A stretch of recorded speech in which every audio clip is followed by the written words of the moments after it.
नमस्कार, आप देख रहे हैं CNBC आवाज़। मैं हूं मनीषा गुप्ता और खबरें ऐसी हैं कि सरकार की तरफ से या किसी रिप्रेजेंटेटिव्स की तरफ से काकीनाडा एंड विजाग पोर्ट पर बैरिकेडिंग कर दी गई है। शक ये भी है कि कुछ लोग यहां पर PDS के चावल का एक्सपोर्ट कर रहे हैं, लेकिन जब देश में चावल पहले से ही ज़रूरत से कहीं ज़्यादा है, ओपन मार्केट में भी और सरकार के पास इंसेंस ऑफ प्रोक्योरमेंट में भी, तो भी क्या इस कदम उठाने की ज़रूरत है? क्या एक्चुअल में मामला ऑन ग्राउंड इस तरह का है? क्या वाकई यहाँ पर PDS के चावलों के एक्सपोर्ट का है या फिर कुछ और सरकार के इस कदम से इंडस्ट्री को क्या और किस तरह की परेशानी है, उनके किस तरह के रिएक्शन है, इस पर चर्चा करने के लिए आज हमारे साथ मौजूद हैं एग्री एक्सपर्ट राजेश पहाड़िया। हमारे साथ इंडिया राइस एक्सपोर्टर्स फेडरेशन के प्रेसिडेंट डॉक्टर प्रेम गर्ग भी जुड़ेंगे। साथ ही बात करेंगे हम राइस एक्सपोर्टर्स एसोसिएशन छत्तीसगढ़ के प्रेसिडेंट मुकेश जैन से। आप सभी का कार्यक्रम में स्वागत है। एंड क्लियरली थोड़ी सी कंसर्न वाली बात है, क्योंकि जिस तरह से हमने पोर्ट पे ये सारे काम होते हुए देखे हैं, एक डिटेल्ड अंडरस्टैंडिंग के लिए राजेश जी पहले आपके पास आना चाहेंगे, समझने के लिए कि ऑन ग्राउंड क्या हो रहा है, किस तरह का रिएक्शन है सरकार की तरफ से और इंडस्ट्री इसे कैसे देखती है। नमस्ते मनीषा जी। बेसिकली अपने जो टोटल ग्लोबल ट्रेड का करीबन 46% राइस इंडिया से एक्सपोर्ट होता है, उसमें से दो मेजर पोर्ट हैं जो कि विशाखापट्टनम, जिसको वाइजैक भी बोलते हैं, और काकीनाडा पोर्ट है, जो कि fed by 3 major producing states है, जो तेलंगाना, छत्तीसगढ़ एंड आंध्र प्रदेश। दोनों जो पोर्ट पड़ते हैं वो आंध्र प्रदेश स्टेट में पड़ते हैं। छत्तीसगढ़ और तेलंगाना दोनों लैंडलॉक है, तो उनका जो प्रोडक्ट है वो आइदर चेन्नई या फिर विशाखापट्टनम या काकीनाडा पोर्ट से एक्सपोर्ट होता है। अगर आंध्रा गवर्नमेंट इस चीज के ऊपर में काफी रेस्ट्रिक्शन लगाती हैं, हर्डल्स आते हैं, चेक्स एंड मेजर्स लगाती हैं, तो उससे हमारे जो नॉन लैंडलॉक प्रोड्यूसिंग स्टेट्स हैं, उनकी मूवमेंट में काफी परेशानी आती है। अगर मैं बाहर से लाके इन ट्रांजिट वाइजैक पोर्ट को या काकीनाडा पोर्ट को यूज करता हूं, छत्तीसगढ़ से या तेलंगाना से लाके एक्सपोर्ट करता हूं, तो आई डोंट थिंक कि उनको, गवर्नमेंट को इस चीज के बारे में कोई भी ऑब्जेक्शन होना चाहिए। इसकी वजह से काफी हर्डल्स आ रही हैं हम लोगों को। जैसे ट्रक्स वहां जाके पहुंच जाती है, चावल का नाम लेती ट्रक वाले हमारे कोई भी कार्गो को कैरी नहीं करना चाहते हिंटरलैंड से टू द पोर्ट टाउन, कि भाई वहां जाके कोई गाड़ी पकड़ी जाएगी, नोबडी नोज कि उस कितने दिन के लिए रुकी जाएगी। ये तो बेसिक यहाँ पर चीज़ है, लेकिन एक जो मुद्दा यहाँ पर मेजर है, और डॉक्टर गर्ग अगर आप वो लेना चाहें, क्यों ये ऐसा सरकार को लगता है कि ये PDS का चावल है? देखिए, PDS के चावल की जो बातें हो रही हैं वो एक लेकर चलते हैं, क्योंकि PDS के अंदर डेफिनेटली कुछ इश्यूज हैं कि जो राशन की दुकानों का चावल है वो बाजार में बिकता है, या जो लोग इतनी खपत नहीं कर पाते और वो 2 रुपए किलो में उनको मिलता है या फ्री में मिलता है, वो बाजार में बिकता है। वो किसी रूप में अब उसको वो मानते हैं कि इसके अंदर फोर्टिफाइड राइस मिक्स है, तो ये PDS का राइस होगा। पर फोर्टिफाइड राइस के ऊपर कोई बंदिश नहीं है। अभी आप ये मानकर चलें कि यदि हमें एक्सपोर्ट के अंदर भी फोर्टिफाइड राइस की डिमांड आती है, हमारे पास डोमेस्टिक में भी फोर्टिफाइड राइस की एक्सपोर्ट्स हम लोग सेल करते हैं। अब उसके अंदर यदि ये स्टेट गवर्नमेंट, ये सिर्फ एक आंध्रा स्टेट गवर्नमेंट है जो इसको हर्डल लगा रहे हो, वो भी उनकी कोई अकेले की नहीं है। उसके अंदर कुछ 4-5 लोग मिलकर चाहते हैं कि उनकी मोनोपोली हो जाए और उसकी डील को करते हुए यहाँ पोर्ट से जो भी कार्गो की एक्सपोर्ट हो तो 3 या 4 लोगों के माध्यम से हो। तो ऐसा नहीं होना चाहिए। वो सब कॉम्बिनेशन लगाकर स्टेट का सहारा लेकर वो सब मिलकर करना चाहते हैं। इसको काकीनाडा में पहले शुरुआत की गई तो लोग इमीडिएटली डाइवर्ट हो गए वाइजैक की तरफ, और वाइजैक से जैसे ही अब चालू किया गया था प्रॉब्लम्स को, तो फिर वापस अभी लोग आंध्रा से इधर उधर दूसरे पोर्टों के ऊपर चेन्नई के लिए मान लीजिए या कांडला की तरफ मूव कर रहे हैं, मुंबई से मूव कर रहे हैं। एक्सपोर्टर तो कोई ना कोई रास्ता ढूंढेगा, पर उसकी कॉस्ट बढ़ती जाएगी उसके अंदर। तो ये स्टेट के अंदर, क्योंकि हम वन नेशन वन कंट्री हैं जिसके अंदर हमारे को सबको एक ही प्लेटफार्म पर काम होना चाहिए। ऐसा कि नहीं कि हर स्टेट अपने नए रूल्स एंड रेगुलेशंस कर रही है। जिसको PDS या किसी भी तरह की राइस की प्रॉब्लम है तो उसको अपना राशन की दुकानों पर रोकथाम करे उसके लिए। तो उसके लिए एक्सपोर्टर्स को या राइस मिलर्स को कहीं भी उसको हर्डल क्यों आने दे। तो यदि अपने को कहीं FCI से माल निकलता है तो उसको वहीं पर रोके। तो हमारा यही मानना है कि ये चेक पोस्ट जो शुरुआत की जा रही है इसको इमीडिएट रोकना चाहिए, अदरवाइज एक्सपोर्टर्स इससे इफेक्ट हो गए और सारी हमारी एक्सपोर्ट कि फैसिलिटी, जैसे अब आप समझ लें कि BIRC करने जा रहे हैं हम अभी 2023 में अक्टूबर के अंदर 30 और 31 अक्टूबर को भारत मंडपम में हमने 1000 बायर उसके अंदर बुलाए हुए हैं, जो कंफर्मेशन आ चुकी है। यदि कल को ये सब सिचुएशन होगी तो उसके ऊपर भी इफेक्ट पड़ेगा, जो हम आगे उतनी जितनी मानते हैं कि भाई आज हम 43-46% इंडिया का एक्सपोर्ट करते हैं वर्ल्ड के राइस के टोटल वॉल्यूम का, तो वो हमारा घट के नीचे आ जाएगा और हम उतनी ज्यादा एक्सपोर्ट नहीं कर पाएंगे। और जो मार्केट अब धीरे धीरे दूसरी कंट्रियां खुलने लगी हैं, थाईलैंड, आप वियतनाम, पाकिस्तान।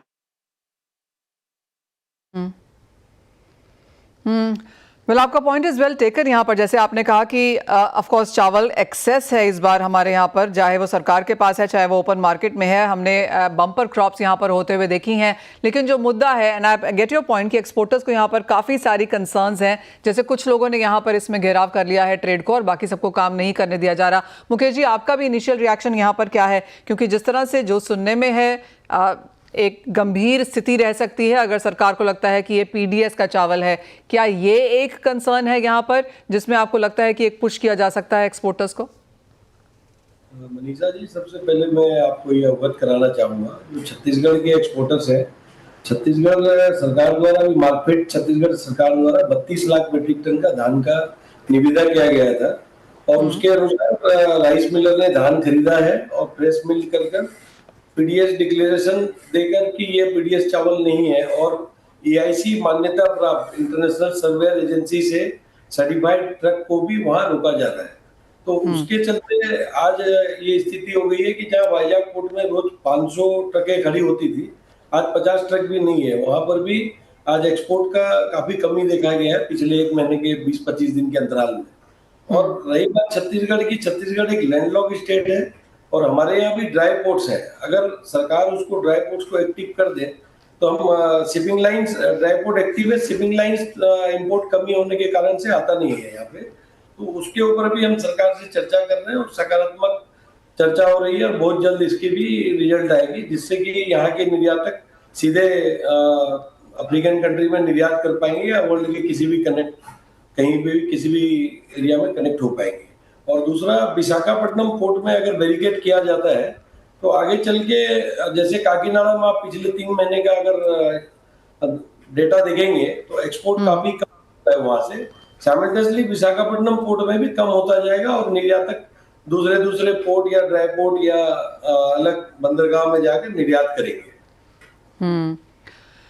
इससे आपकी कॉस्ट यहाँ पर बढ़ सकती है। तो राजेश जी, जैसे मुकेश जी हमें यहाँ पर कह रहे हैं कि सारा सर्टिफाइड है, प्रोसेस किया हुआ पैडी को लेकर है, तो क्लियरली पेपर वर्क यहाँ पर पूरा डॉक्यूमेंटेशन सारा पूरा है, तो किस तरह से एज एक्सपोर्टर्स आप यहाँ पर सरकार को विश्वास दिला रहे हैं कि ये PDS का नहीं है, बैरिकेडिंग नहीं करनी चाहिए, क्योंकि फाइनेंशियल लॉसेज इस वजह से आप लोगों को आई एम अज्यूमिंग काफी ज्यादा है? मनीषा जी, हम लोग जितने भी एक्सपोर्टर्स हैं GST का इनपुट लेते हैं तो पक्के में परचेज करते हैं, बैंकिंग ट्रांजैक्शन होता है, बैंक के माध्यम से हम पेमेंट करते हैं, पक्के में ई-वे बिल लगता है, कार्गो हमारा पोर्ट पे डिलीवर होता है। हम बैठे कहीं और है, कार्गो कहीं और से आता है और हम उसको एग्जीक्यूट पोर्ट से करते हैं। तो इतना प्रोसेसर्स टेकअप करने के बाद में पेमेंट वगैरह सब कुछ ऑफिशियली होती है।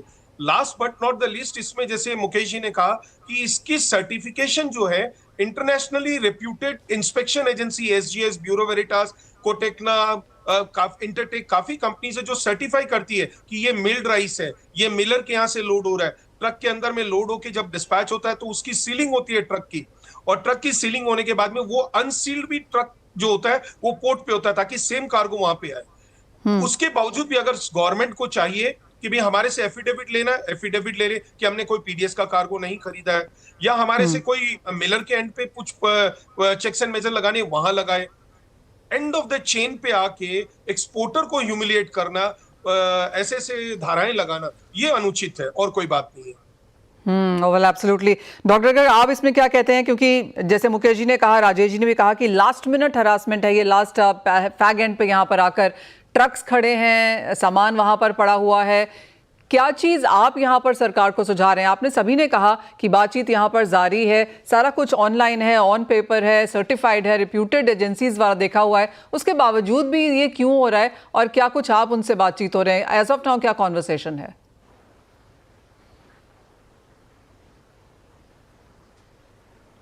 डॉक्टर गर्ग, ये सवाल आपसे है।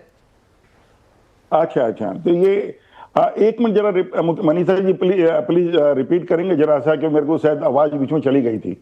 मैं ये पूछ रही थी डॉक्टर गर्ग आपसे कि यहाँ पर अब क्या सुझाव है सरकार के साथ, क्योंकि जैसे राजेश जी मुकेश जी दोनों ने ही कहा कि सारा कुछ ऑनलाइन है, वेल डन है, लास्ट एंड पे आके जहाँ पर ट्रक्स रोक दिए जाते हैं, अब ये क्या सुझाव है, क्या बातचीत चल रही है और क्या सुझा रहे हैं? देखिए, इसके अंदर एक हमने सुझाव हुआ था और उसके अंदर मीटिंग्स की गई थी। आंध्रा के सेक्रेटरीज भी मीटिंग के अंदर थे, सेंट्रल गवर्नमेंट से भी एग्रीकल्चर मिनिस्ट्री से सेक्रेटरीज और एपीडा चेयरमैन उस मीटिंग में थे। और उसमें एक डिसाइड किया गया था कि एक एसओपी बनाई जाएगी और वो एसओपी बनाकर भेजी गई वहां पर, जो अभी तक इम्प्लीमेंट नहीं की गई है।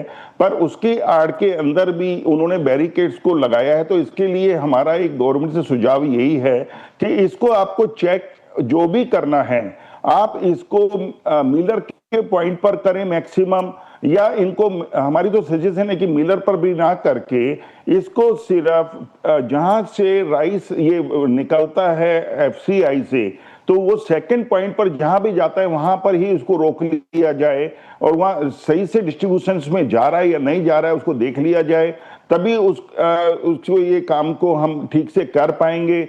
अदरवाइज एक्सपोर्टर्स इसमें हरेस रहेंगे और जो दूसरी जो 2-4 लोग हैं इसमें मोनोपोली करके करना चाहते हैं वो इसका फायदा उठाते रहेंगे।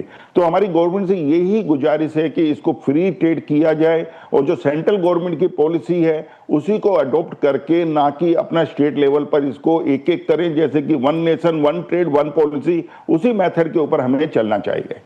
मुकेश जी, आप क्या कहेंगे, क्योंकि अगर बातचीत हो चुकी है, सारी एसओपीज भी बना के यहाँ पर दे दी गई हैं, तो क्लियरली अभी भी यहाँ पर काम खत्म नहीं हुआ है, चिंताएं अभी भी यहाँ पर जारी हैं। इसके आगे अब क्या नेक्स्ट स्टेप लेने की बात करेंगे आप? तो नेक्स्ट स्टेप यही है कि यदि वो नहीं करते हैं तो हम डेफिनेटली इसको मूव कर जाएंगे दूसरी स्टेट्स के लिए और एक्सपोर्टर्स को यही राय देंगे कि हम भी अपनी एक एडवाइजरी जारी करेंगे अपने इंडियन राइस एक्सपोर्टर फेडरेशन की तरफ से, जिससे हमारे एक्सपोर्टर्स भाई जो हैं हरेस ना हो, उनके ऊपर केसेस ना बने कि आप आंध्रा यदि ऐसी हर्डल्स ला रहा है तो आप इसको मूव करिए, चेन्नई से एक्सपोर्ट करिए, मुंबई से करिए, कांडला से करिए, जहां पर किसी तरह की हर्डल्स नहीं है, जिससे हम नहीं चाहते कि हमारा कोई भी एक्सपोर्टर कि आज एक्सपोर्टर्स काफी पैसा लगाते हैं बैंकों से, आप कर्ज के ऊपर पैसा लेते हैं और उसको फिर कल को उनके कोई कार्गो फंस जाएंगे, उनके ऊपर क्रिमिनल केसेस बन जाएंगे, तो उसी के अंदर 10-10 साल 15-15 साल हमारे पास सरप्लस राइस है आज, वो भी ऐसे समय पे। I get your point doctor Garg की सरप्लस राइस है कि यदि आज हम जितना मर्जी एक्सपोर्ट कर ले तब भी कर सकते हैं। तो क्लियरली डॉक्टर गर्ग, ये एक स्टेट प्रॉब्लम है यहाँ पर। मुकेश जी, जिस तरह से हम आपसे बात करके निकल रहा है कि ये काफी लंबे समय से यहाँ पर चल रहा है और आप यहाँ पर एसओपीज बना चुके हैं, अपनी रिप्रेजेंटेशंस भी देख चुके हैं, उसके बाद भी एक स्टेट इशू है। क्या इतना आसान है जैसे डॉक्टर गर्ग कह रहे हैं? क्या ये आसान है एक स्टेट से दूसरे स्टेट में पूरा बिजनेस और एक्सपोर्ट वहां पर लेके जाना? आसान तो नहीं है मैडम, क्योंकि ये हमारा छत्तीसगढ़ जो स्टेट है विशाखापट्टनम पोर्ट पर ही निर्भर करता है, क्योंकि हमारा छत्तीसगढ़ स्टेट लैंडलॉक स्टेट है। और अभी जैसे भारतमाला का भी जो प्रोजेक्ट है विशाखापट्टनम पोर्ट से ही कनेक्टिविटी है, जैसे 150 किलोमीटर रोड भी कम हो जाएंगी, तो हमको तो विशाखापट्टनम पोर्ट पे ही सारा व्यवस्था करके सुनिश्चित करना पड़ेगा कि निर्यात सही तरीके से हो। और आंध्र प्रदेश गवर्नमेंट को भी हमारे माननीय मुख्यमंत्री जी के द्वारा और श्री पीयूष गोयल जी को भी हमारे मुख्यमंत्री जी के द्वारा सूचित किया जा रहा है और हमारे जो भी एक्सपोर्ट कमिश्नर है वो भी बात कर रहे हैं आंध्र प्रदेश गवर्नमेंट के साथ। तो जल्द ही कुछ न कुछ रास्ता निकलने का उम्मीद है। अपेडा चेयरमैन अभिषेक देव जी ने भी एक स्टेक होल्डर्स मीटिंग की थी जिसमें एसओपी फाइनल हुआ था। आंध्र प्रदेश के खाद्य सचिव और स्टेक होल्डर्स और बाकी अथॉरिटीज थे साथ में। तो हमें उम्मीद है कि जल्दी एसओपी जारी होने से काम वापस से चालू होना चाहिए। तो क्लियरली दोनों ही तरफ यहाँ पर एक इश्यूज हैं। और राजेश जी, आपसे एक फाइनल वर्ड भी यहाँ पर लेना चाहेंगे। अगर पीडीएस की बात बीच में आ जाती है तो ऑफ कोर्स मुद्दा थोड़ा सा यहाँ पर गंभीर हो जाता है, लेकिन जिस तरह से आप लोगों ने कहा कि इसके चेक्स एंड बैलेंसेस बहुत सारी जगहों में किए जा सकते हैं, फ्रॉम सोर्स इट सॉल्व किए जा सकते हैं, लेकिन एक स्टेट इशू है यहाँ पर। ये सिर्फ काफी कुछ काम किया जा चुका है, एक नेक्स्ट स्टेप आपको क्या लगता है, क्या कैसे सुलझेगा ये मामला? देखिए, सॉल्यूशंस तो उन्हीं के पास में है। हम लोगों ने उनको कई एडवाइसेस दे दी हैं, not only directly by us, even bye APEDA और इवन डीजीएफटी ऑफिस से भी एसओपी की कॉपी चली गई, जैसे प्रेसिडेंट प्रेम जी ने भी बताया, मुकेश जी ने भी बताया। अब नाउ उनको उसको इंप्लीमेंट करना है, अगर कोई मॉडिफिकेशन करना है with the authorities, they can always do that. So they need to implement, otherwise there are 30,000 labours जो काकीनाडा पोर्ट के अंदर में अनएम्प्लॉयड हो जाएंगे। वाइजैक पोर्ट एक सेंट्रल पोर्ट है, काकीनाडा पोर्ट एक स्टेट पोर्ट है। स्टेट पोर्ट का डायरेक्ट इफेक्ट उनकी भी वोट बैंक पे ऊपर में आएगा। अगर हमारा कार्गो का shipment instead of Kakinada ship हो जाता है धामरा पोर्ट या चेन्नई पोर्ट से, तो this is a loss to the state government also. तो उनको इस चीज को समझना पड़ेगा। और काकीनाडा और वाइजैक के अंदर में राइस का export is a major commodity और प्रोड्यूसिंग स्टेट भी है। अगर वहां के लोकल का माल एफसीआई के बाद में अगर नहीं बिकेगा तो वो कहां बेचेंगे? तो वो मिलर्स पे भी इफेक्ट आएगा। बॉटम लाइन ये है कि they have to come out with a solution from there and only.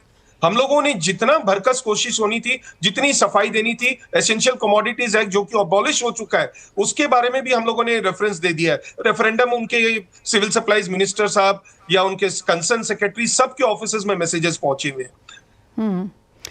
तो क्लियरली काफी काम यहाँ पर किया जा चुका है और काफी लंबे समय से यहाँ पर ये चलता हुआ नजर आ रहा है। एसओपीज बन चुके हैं, सारे जो रेगुलेटर्स हैं, मेजर अथॉरिटीज हैं, सबसे यहाँ पर बात हो चुकी है, इंक्लूडिंग मंत्रीज एज वेल।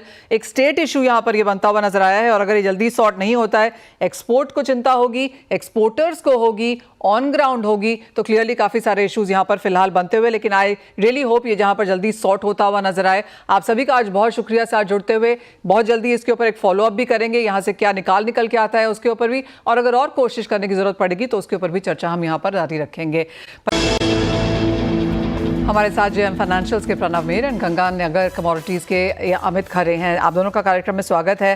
प्रणव, सबसे पहले गोल्ड एंड सिल्वर पे क्या राय देना चाहेंगे, क्योंकि कुछ निचले स्तरों से फिर से उछाल आता हुआ नजर आया है।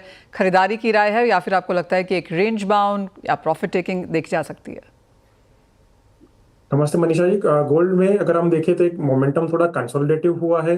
फ्रेश ट्रिगर्स कुछ नहीं है मार्केट को ऊपर की तरफ लेके जाने के लिए, और डाउन साइड भी लिमिटेड लग रहा है गोल्ड में, क्योंकि अभी भी जो मिडिल ईस्ट में जो भी टेंशन चल रहे हैं, पहले हमने इजराइल हमास देखा, फिर इजराइल ईरान देखा, अब इजराइल और सीरिया के बीच में कुछ टेंशन बढ़ रहे हैं, और रशिया यूक्रेन तो साथ में चल ही रहा है। फेड की अनसर्टेनिटी है, रेट कट होगा नहीं होगा, इन्फ्लेशन के डेटा जो भी आ रहे हैं वो मिक्स है। तो ये सारे बहुत सारे फैक्टर्स हैं जो गोल्ड प्राइसेस को नीचे की तरफ ज्यादा नहीं लेकर जाएंगे, बट ऊपर की तरफ भी कैप लग रहा है। ये हमें लग रहा है कि कंसोलिडेशन में रहेगा। अगर डॉलर टर्म्स में गोल्ड देखें तो 3280 3220 का सपोर्ट काफी अच्छा है। डोमेस्टिक मार्केट्स में अगर हम देखें सिमिलर सपोर्ट तो 96,500 टुवर्ड्स 95,000, ये बहुत सारे अच्छे अच्छे सपोर्ट्स हैं। तो आगे जाते हुए हमें लग रहा है कि गोल्ड में थोड़ा शायद प्रॉफिट टेकिंग आ सकता है, बट डाउन साइड लिमिटेड है, और ये करेक्टिव मूव्स में हमें बाय करना चाहिए to for upper targets. Silver की बात करें तो सिल्वर में भी हमने एक $40 की तरफ जाते हुए देखा है, चांदी को ऊपर में, वहां से करेक्टिव मूव भी देखा है। डोमेस्टिक मार्केट्स में 1,15,000 पार कर गया था, तो ये थोड़ा करेक्टिव मोमेंटम जारी रह सकता है सिल्वर में टुवर्ड्स 1,11,000 1,10,000 की तरफ सिल्वर आ सकता है। तो ये जो करेक्शंस है सिल्वर में, यहाँ से अगर डिप मिलता है तो वो एक अपॉर्चुनिटी रहेगी थोड़े ओवर शॉर्ट टर्म के लिए बाय करने के लिए, बट करंट प्राइसेस से एक प्रॉफिट बुकिंग आ सकती है दोनों में, बोथ गोल्ड और सिल्वर में। करंट लेवल्स पे कुछ मुनाफा वसूली है, लेकिन डिप्स पे खरीदारी के मौके यहाँ पर बनते हुए नजर आएंगे। अमित, कच्चा तेल आप कैसे देखते हैं, क्योंकि यहाँ पर भी ज्यादातर कमोडिटीज में एक्चुअली हमने ये बनता हुआ देखा है कि हायर साइड्स में एक रेंज बाउंड ट्रेंड पे आकर सारी कमोडिटीज फंसती हुई नजर आई हैं। नमस्कार Manisha ji. As per trend देखा जाए तो एक बिकवाली का ट्रेंड है, क्योंकि 6,000 के आसपास से इसमें हमने एक मुनाफा वसूली देखी। अब प्राइस मेरे को लग रहा है एज पर चार्ट जो है थोड़ा सा सेलिंग प्रेशर दिखा रहा है 5800 के आसपास, 5780 के आसपास कहीं पर भी बिकवाली आज की जा सकती है। नीचे में 5650 5600 के टारगेट रखने हैं, ऊपर में 5830 रुपए का स्टॉप लॉस लेके चल रहे हैं। ओवरऑल देखा जाए तो अभी शॉर्ट टर्म का ट्रेंड इसका नेगेटिव है, तो उछाल पर बिकवाली की रणनीति अपनानी चाहिए। साथ ही साथ प्रणव, कॉपर कैसे देखेंगे आप? कुछ मुनाफा वसूली यहाँ पर भी लौटती हुई नजर आई है, चाहे वो यूएस है, शंघाई है, एलमी है, आज तो ग्लोबल एक्सचेंजेस में भी यहाँ पर थोड़ा सा नरम कारोबार। कॉपर में मेजरली तो हम वॉच कर रहे हैं, सारे ट्रेडर्स जो भी वॉच कर रहे हैं वो ट्रम्प के टैरिफ जो 1 अगस्त से इम्प्लीमेंट होने वाले हैं, क्या वो 50% टैरिफ बरकरार रहेंगे या तो कम करेंगे 1 अगस्त उसके पहले या 1 अगस्त को। तो उस वजह से हमें कॉपर में एक रेंज बाउंड मोमेंटम दिख रहा है। कॉपर में क्लैरिटी नहीं है, डिमांड सप्लाई की भी इशू है, चाइना के डेटा थोड़े एनकरेजिंग आ रहे हैं, बट वो अपसाइड लिमिटेड करने में, क्योंकि टैरिफ की अनसर्टनिटी है। अगर ट्रेड की बात करें तो हमें एक 874 का सपोर्ट, जो कि हम मेक और ब्रेक लेवल की तरफ वो है इन डोमेस्टिक मार्केट में, उसको हम वॉच कर रहे हैं। अगर ये 874 ब्रेक कर जाता है कॉपर, तो हमें लगता है कि कॉपर प्राइसेस में अच्छी खासी करेक्शन आ सकती है टुवर्ड्स 860 840 लेवल्स भी दिख सकते हैं नियर टर्म में। जब तक ये 874 का लेवल पकड़ के रखा हुआ है, सपोर्ट दे रहा है, तब तक कॉपर रेंज बाउंड रहेगा। नीचे में 874 875 और ऊपर में 890 895 का रेंज रहेगी कॉपर की। ऑल राइट, तो कॉपर में भी वही हाल है, कुछ मुनाफा वसूली ज़रूर है, लेकिन एक रेंज बाउंड ट्रेंड यहाँ भी उभर सकता है। जिस तरह से हमने ग्वार के प्राइसेस बनते हुए देखे, अमित, कुछ करने की यहाँ पर राय देंगे आप, या फिर आपको लगता है कैस्टर एक बेटर अपॉर्चुनिटी है? बिल्कुल, ग्वार का सीजन वापस फिर से आ चुका है। हम देखते हैं कि हर साल इसमें मानसून के टाइम पे एक प्राइसेस में उछाल देखने को मिलता है, फिर उसके बाद एक करेक्शन आता है। तो अभी मानसून का टाइम है, खरीदारी का ही टाइम है। निचले स्तरों से ऑलरेडी एक बार 300 पॉइंट की लगभग रिकवरी आई है। अगस्त वायदा ग्वार शीट की अगर मैं बात करूं तो अभी 5300 के आसपास का भाव है, 5280 के आसपास इसमें कहीं पर भी खरीदारी की जा सकती है। ऊपर 5490 रुपए का इसका टारगेट है लेके चलना लगभग 1 वीक के लिए, और नीचे में 5200 रुपए के नीचे का स्टॉप लॉस रखें। वहीं पे ग्वारगम की अगर हम बात करें तो अगस्त वायदा ग्वारगम 99 के आसपास कहीं पर भी खरीदारी की जा सकती है। 10,350 रुपए का टारगेट रखना है और 97 का स्टॉप लॉस लेके चलना है। कैस्टर की अगर हम बात करें तो कैस्टर की कीमतों में लगभग 700-800 पॉइंट की रिकवरी ऑलरेडी आ चुकी है। तो शॉर्ट टर्म के लिए इसमें अभी खरीदारी से वेट करना चाहिए, क्योंकि 7000 के आसपास का हाई इसने ऑलरेडी बना दिया। मेरे को लग रहा है भाव एक बार 6500 के आसपास तक आ सकते हैं, जो कि इसके एक बहुत अच्छे डिमांड जोन रहेंगे। जी मनीषा, खरीदारी के मौके कैस्टर में ढूंढे जा सकते हैं, नॉट सो मच इन ग्वार। बहुत शुक्रिया आप दोनों का ही साथ जोड़ने के लिए और तमाम स्ट्रैटेजीज भी शेयर करने के लिए हमारे व्यूअर्स के साथ। इसी के साथ फिलहाल इस कार्यक्रम में इतना ही समय है, एक ब्रेक के लिए रुकेंगे, जब लौटेंगे तो लेकर आएंगे आवाज समाचार।